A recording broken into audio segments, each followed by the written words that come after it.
ఈరోజు నేను తయారు చేసేది బొప్పాస్కాయ కూర అండి. పచ్చి బొప్పాస్కాయని ఇవ్వండి, ఇలా 3 బొప్పాస్కాయలండి, మన దోసకాయ సైజులో ఉన్న మీడియంగా బొప్పాస్కాయని ఇలా తురుముకుని ఇలా చితికేటట్టు ఉడకబెట్టానండి. కడిగి మళ్ళీ కడుక్కున్నాను.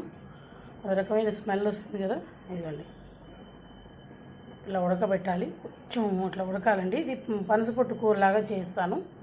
ఇవ్వండి ఇలా మొత్తం పొడిపొడిలాడుతూ ఇలా ఉడికింది. దీంట్లోకి పోపు దినుసులండి, పల్లీలు, పచ్చిశనగపప్పు, మినపప్పు, ఆవాలు, మిరపకాయ, కరివేపాకు, ఇంగువ అండి. దీంట్లోకి చింతపండు తీసుకున్నాను, ఒక నిమ్మకాయ సైజు చింతపండు తీసుకుని దాంట్లో ఒక బాదం పప్పు అంత వేసుకున్నాను నేను. బెల్లం ఇంకొంచెం వేసుకునే వాళ్ళు వేసుకోవచ్చు. రుచికి సరిపడా ఉప్పు, కొంచెం కారం వేసానండి.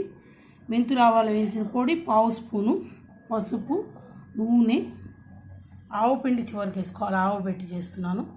అంతేనండి తయారు చేసే విధానం. దీంట్లో పులిహోర పోపులాగా వేసుకోవాలి. ముందు నూనె వేసుకుందాం. ఇంకా కొంచెం నూనె కూడా పడుతుంది, నేను కొంచెం వేస్తున్నాను. ఇది ఆరోగ్యానికి చాలా మంచిదైన కూర కదండి, బొప్పాస్కాయ పపాయ. దీంట్లోకి అన్ని పోపు దినుసులు అన్నీ వేసేస్తున్నాను. పోపు కొంచెం ఎక్కువ వేస్తే బాగుంటుంది, పులిహోర పోపు లాగా ఉండాలి. ఇంకొంచెం వేసుకున్నా వేసుకోవచ్చండి. నేను కొంచెం తక్కువ వేసుకున్నాను, ఇంకా కూడా వేసుకుంటే బాగుంటుంది. ఇది ఇలా చేస్తే చాలా బాగుంటుంది, పనసపొట్టు కూరలాగా. సో అదే టైప్లో చేస్తున్నాను. బెల్లం కూడా ఇంకొంచెం వేసుకోవచ్చండి. ఇది కొంచెం చిరుచిట్లాడంగానే ఇంగు వేసుకొని ఆ పచ్చిమిరపకాయ చీలికలా వేసుకోవచ్చు. కారం వద్దు అనుకున్న వాళ్ళు తీసేయచ్చు, మనం ఇష్టం ఉండదు. అదిగోండి వేగినవి. దీంట్లో ఇంగువ వేస్తున్నాను. ఇంగువ దీంట్లో మెయిన్ అండి.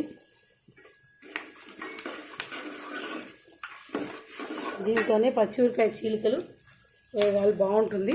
అదే కాదు పచ్చిమిరపకాయ చీలికలు ఒక 5-6 పచ్చిమిరపకాయలు సన్నగా అట్లా చీలికలు చేసుకున్నాను. ఇది బాలింతలకి వాళ్ళకి చాలా మంచిది పచ్చిపప్పు వస్తాయి. మామూలు పెద్దవాళ్ళకి కూడా అది మంచిదైన కూర అండి.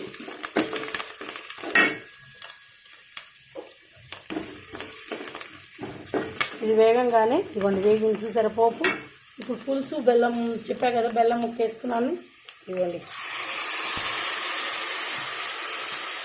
కొంచెం వేసుకున్నా వేసుకోవచ్చు.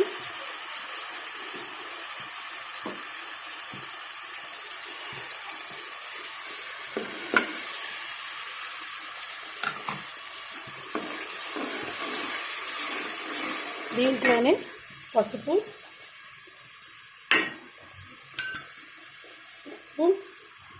మ్యాక్సిమం దీంట్లోనే వేసేసుకోవాలండి అన్నీ.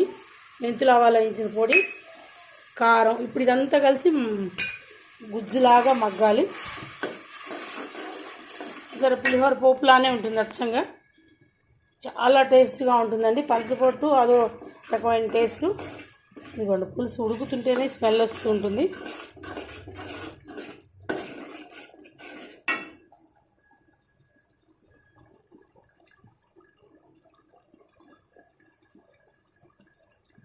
అలా కొంచెం ఉడకాలండి కంపల్సరీగా.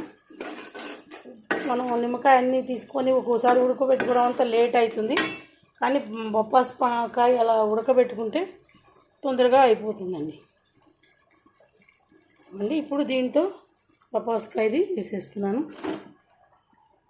ఒకసారి వేసి చూపిస్తాను మొత్తం. ఇదిగోండి ఇలా ఒక 2 మినిట్స్ మూత పెట్టుకుందాం అండి, పులుపు అంతా పడుతుంది. ఇంకా పోపు కూడా వేసుకోవచ్చండి. ఇంకొంచెం తక్కువ వేసినట్టేను, మీరు ఇంకా వేసుకుంటే భలే బాగుంటుంది.